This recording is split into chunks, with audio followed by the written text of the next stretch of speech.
Baik, terima kasih saudara. Senang sekali saya Dosi Elvian kembali hadir bersama Anda tentunya dalam Serambi Topik. Dan seperti biasa kita akan membahas informasi penting di Harian Serambi Indonesia.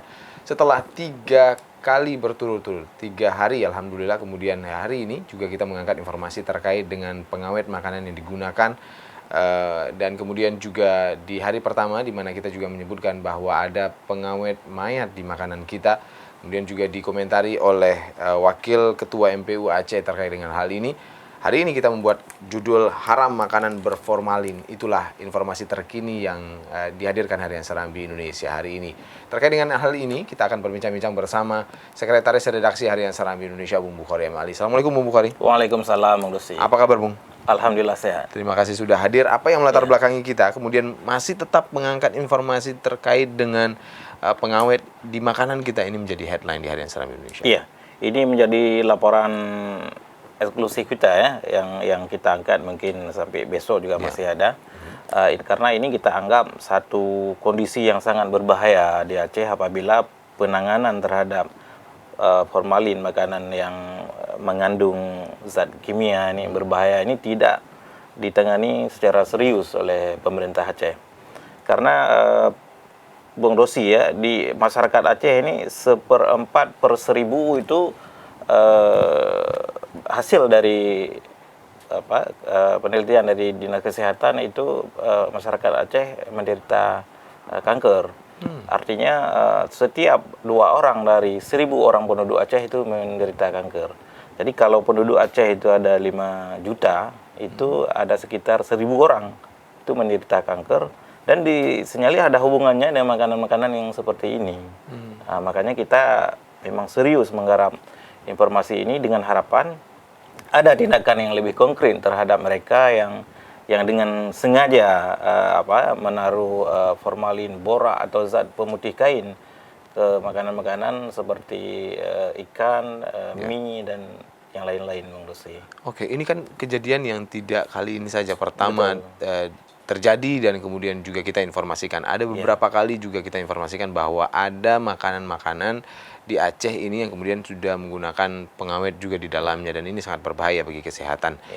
Sampai kemudian kemarin kita juga liput secara eksklusif di Harian Serambi Indonesia dihadirkan informasi apa dan kemudian separah apa sebenarnya penggunaan pengawet ini di kalangan para penjual makanan seperti ini, Bung. Iya. Kalau khusus untuk ikan yang diteliti oleh Dinas Perikanan Imblang Pulau itu hampir seluruhnya mengandung pengawet. Kemudian mie juga kan. Beberapa kali BP POM melakukan sidak ke lapangan. Itu rata-rata misalkan 9 atau 11 yang diperiksa itu 9 mengandung formalin. Itu kan tinggi sekali, borak dan semacamnya. Makanya kita berharap ini ada ada tindakan sehingga ada efek jera bagi mereka yang bersengaja menggunakan formalin untuk keuntungan mereka sendiri. Mereka kan tidak peduli efek apa yang akan dirasakan oleh masyarakat akibat menaruh zat ini untuk di dalam makanan, Bung Dosi. Seperti disampaikan oleh Wakil Ketua MPU Aceh itu Pak Tengku Faisal Ali, bahwa ini sudah kerjanya semacam zaman jahiliyah, di mana yang dipentingkan adalah keuntungan. Jadi tidak lagi memperhatikan apa yang dirasakan oleh masyarakat akibat perbuatan mereka. Makanya Tengku Faisal Ali juga meminta pemerintah lebih tegas dalam ini. Oke. Seberapa penting sebenarnya kemudian juga kita setelah 2 hari berturut-turut kita anggap menjadi headline, hari ini pun kemudian kita mengisinya dengan pernyataan dari Wakil Ketua MPU dan juga mewakili MPU Aceh terkait dengan makanan berformalin ini. Seberapa penting kemudian kita hadirkan di Harian Serambi Indonesia hari ini, Bu? Sekira sangat penting ya, agar masyarakat tahu bahwa ini berbahaya bagi mereka. Kemudian juga mereka yang bersengaja memberi zat berbahaya itu ke dalam makanan, itu haram hukumnya.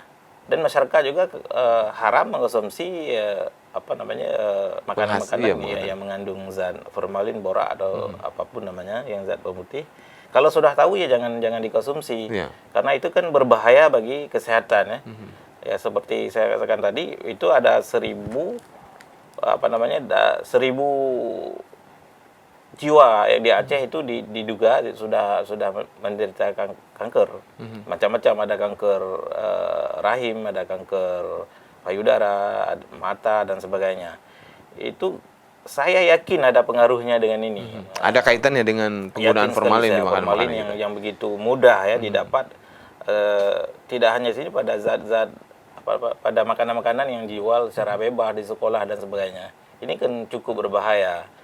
Memang ada dilakukan penelitian oleh POM, tapi tindakan tegas ini saya kira belum memadai dilakukan oleh pemerintah. Oke, seperti yang Anda sebutkan tadi bahwa kemudian selain MPU mengatakan haram makanan berformalin, hasil dari penjualan itu pun haram digunakan oleh penjual untuk dikonsumsi yang segala macam. Di samping itu juga MPU mengatakan bahwa umara atau pemimpin pemerintah Aceh juga bertanggung jawab terkait dengan hal ini dan dirasa belum tegas terhadap penegakan mereka-mereka yang menggunakan formalin dalam makanan ini. Bagaimana komentar kita, Bung? Iya, makanya kita hari ini juga akan meminta tanggapan dari pemerintah Aceh ya. Apa sikap dia terhadap beredarnya makanan yang seperti ini, di tindakan apa yang dilakukan? Apakah mereka akan menurunkan pasukannya dalam jumlah besar, memeriksa, kemudian memberi tindakan tegas kepada pelakunya? Nah, ini kan belum terlihat. Selama ini kan tidak ada orang yang menjual formalin sampai diproses secara hukum. Saya kira belum terlihat ke publik ya. Dengan adanya informasi yang kita sampaikan ini, kita berharap betul-betul serius pemerintah untuk menangani kasus ini. Selama ini seperti apa sih, Bung? Yang informasi yang kita beredar? Sekedar disita makanannya disita, ya sebisa nanti kan mereka akan memproduksi kembali, Bung Dosi. Kita ingin mereka yang terbukti secara bersengaja ini melakukan hal ini, ya ditindak, diberi sanksi, ya. Ada proses hukum terhadap mereka sehingga mereka jera dan tidak melakukan perbuatan yang seperti itu lagi. Oke, baik. Waktu kita terbatas, Bung Bukhari. Ini kan sudah 2 hari sampai 3 hari juga hari ini kemudian kita angkat menjadi headline. 3 hari berturut-turut di Harian Serambi Indonesia dengan judul besar seperti itu. Sudahkah ada tanggapan dari pemerintah sendiri, Bu? Iya, hari ini kita minta dari tanggapan-tanggapan yang lain sudah ada, kan kita menyajikan data-data bahwa ini data ini cukup berbahaya, sehingga pemerintah harus cepat mengambil tindakan. Dan kita berharap tidak hanya berupa statement, tapi betul-betul ada tindakan nyata di lapangan, Bung Dosi. Ini sudah sangat urgent untuk ditangani ya, Bung. Terima kasih Bung Bukhari atas bincang-bincangnya hari ini. Dan saudara, demikian perbincangan kami bersama Sekretaris Redaksi Harian Serambi Indonesia, Bung Bukhari M. Ali. Saya Dosi Alfian, kembali ke studio.